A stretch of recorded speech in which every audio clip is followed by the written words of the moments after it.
ಕಬ್ಬಿನ ದರ ನಿಗದಿ ಮಾಡುವ ರಾಜ್ಯ ಸರ್ಕಾರಕ್ಕೆ ಬೇಕೇ ಬೇಕು, ನ್ಯಾಯ ಬೇಕು, ಬೇಕೇ ಬೇಕು, ನ್ಯಾಯ ಬೇಕು. ಕರ್ನಾಟಕ ರಕ್ಷಣಾ ವೇದಿಕೆಗೆ, ಕರ್ನಾಟಕ ರಕ್ಷಣಾ ವೇದಿಕೆಗೆ ಬೇಕೇ ಬೇಕು, ನ್ಯಾಯ ಬೇಕು, ಬೇಕೇ ಬೇಕು, ನ್ಯಾಯ ಬೇಕು. ಯಾತಕ್ಕಾಗಿ ಹೋರಾಟ, ನ್ಯಾಯಕ್ಕಾಗಿ ಹೋರಾಟ, ಯಾತಕ್ಕಾಗಿ ಹೋರಾಟ, ನ್ಯಾಯಕ್ಕಾಗಿ ಹೋರಾಟ. ಬೇಕೇ ಬೇಕು, ನ್ಯಾಯ ಬೇಕು, ಬೇಕೇ ಬೇಕು, ನ್ಯಾಯ ಬೇಕು, ಬೇಕು, ನ್ಯಾಯ ಬೇಕು. ಕರ್ನಾಟಕ ರಕ್ಷಣಾ ವೇದಿಕೆ,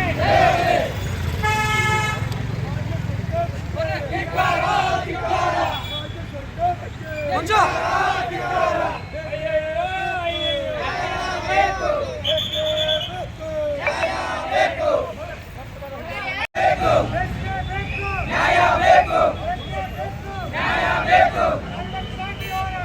ನ್ಯಾಯಕ್ಕಾಗಿ ಹೋರಾಟ, ನ್ಯಾಯಕ್ಕಾಗಿ ಹೋರಾಟ, ನ್ಯಾಯಕ್ಕಾಗಿ ಹೋರಾಟ. ನ್ಯಾಯ ಬೇಕು, ನ್ಯಾಯ ಬೇಕು, ನ್ಯಾಯ ಬೇಕು.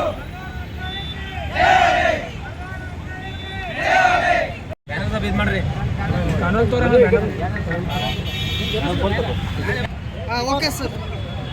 ಇವತ್ತು ಕರ್ನಾಟಕ ರಕ್ಷಣಾ ವೇದಿಕೆ ಸಂಘಟನೆ ವತಿಯಿಂದ ನಾವು ಮಾನ್ಯ ಜಿಲ್ಲಾಧಿಕಾರಿಗಳಿಗೆ ಒಂದು ಮನವಿಯನ್ನು ನೀಡ್ತಾ ಇದ್ದೀವಿ. ಯಾಕಪ್ಪ ಅಂತಂದ್ರೆ ಇವತ್ತು ನಮ್ಮ ಕರ್ನಾಟಕ ರಾಜ್ಯ ರೈತ ಸಂಘ ಸಂಘಟನೆಯವರು ಇವತ್ತು 7-8 ದಿವಸಗಳ ಕಾಲ ಕಬ್ಬಿನ ವೈಜ್ಞಾನಿಕ ಬೆಲೆ ನಿಗದಿಗೋಸ್ಕರ ಇವತ್ತು 5-6 ದಿವಸಗಳ ಕಾಲ ಯಲ್ಲಾಪುರ ಕ್ರಾಸ್ ಆಗಿರ್ಬೋದು, ಇವತ್ತು ಗೋಕಾಕ್ ಆಗಿರ್ಬೋದು ಹಾಗೂ ಜಿಲ್ಲೆಯಾದಂಥ ಇವತ್ತು ಎಲ್ಲ ನಮ್ಮ ರೈತಪರ ಸಂಘಟನೆಗಳು ಕಬ್ಬಿನ ವೈಜ್ಞಾನಿಕ ಬೆಲೆಗಾಗಿ ಪಡಿಸೋಗೋಸ್ಕರ ಇವತ್ತು ಹೋರಾಟವನ್ನು ಮಾಡ್ತಾ ಇದ್ದಾರೆ.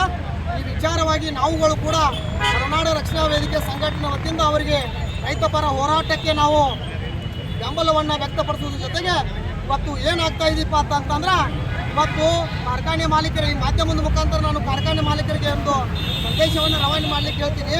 ಕಾರ್ಖಾನೆ ಮಾಲೀಕರೇ, ನಿಮಗೇನು ನಿಮ್ಮ ಮನೆ ಕೇಳ್ತಾ ಇಲ್ಲ, ನಿಮ್ಮ ಆಸ್ತಿಯನ್ನು ಕೇಳ್ತಾ ಇಲ್ಲ. ಇವತ್ತು ರೈತ ಹೋರಾಟಗಾರರು ಕೇಳ್ತಾ ಇರೋದು ಒಂದೇ, ನಾವು ಬೆಳೆದಂಥ ಬೆಲೆಗೆ ಕಬ್ಬಿಗೆ 3,500 ರೂಪಾಯಿ ದರವನ್ನು ನಿಗದಿ ಮಾಡಂತೇಳಿ ಕೇಳ್ತಾ ಇದ್ದಾರೆ ಹೊರತು ಇನ್ನೊಂದು ವಿಚಾರವಾಗಿ ಬೇರೆ ಏನೂ ಕೇಳ್ತಾ ಇಲ್ಲ. ನಾನು ಈ ಮಾಧ್ಯಮದ ಮುಖಾಂತರ ತಮ್ಮಲ್ಲಿ ಹೇಳಿಕೆ ಬಯಸ್ತೀನಿ. ನೀವು ಇವತ್ತು ನಿನ್ನೆ ಕೂಡ H.K. ಪಾಟೀಲ್ ಅವರು ಮಾನ್ಯ ಸರ್ಕಾರದಿಂದ ಅವರು ಏನು ಬಂದಿರು, ಅವರು ಕೂಡ ಯಲ್ಲಾಪುರ ಕ್ರಾಸ್ ಒಳಗೆ ಅವರು ಸಂಧಾನ ವಿಫಲಾಗಿದೆ. ನಾನು ಇವತ್ತು ಹೇಳಿಕೆ ಬಯಸ್ತೀನಿ. ಸಾಯಂಕಾಲ 8 ಗಂಟೆ ಒಳಗೆ ಡೆಡ್ಲೈನ್ ಸಹ ರೈತ ಪರವರು ಎಲ್ಲ ಕೊಟ್ಟಿದ್ದಾರೆ. ಇವತ್ತು 8 ಗಂಟೆ ಒಳಗೆ ಏನಾದರೂ ನೀವು ಘೋಷಣೆ ದರವನ್ನು 3,500 ದರವನ್ನು ನಿಗದಿ ಮಾಡದೇ ಇದ್ದಲ್ಲಿ ನಾಳೆ ನಾವು ಕರ್ನಾಟಕ ರಕ್ಷಣಾ ವೇದಿಕೆ ಸಂಘಟನೆ ವತಿಯಿಂದ ಹತ್ತಿರಕ್ಕೆ ಟೋಲ್ ಪ್ಲಾಜಾ ಹೆದ್ದಾರಿಯನ್ನು ಬಂದ್ ಮಾಡಲಾಗುವುದು ಅಂತೇಳಿ ಈ ಮೂಲಕ ನಾನು ಆಗ್ರಹಪಡ್ತೀನಿ.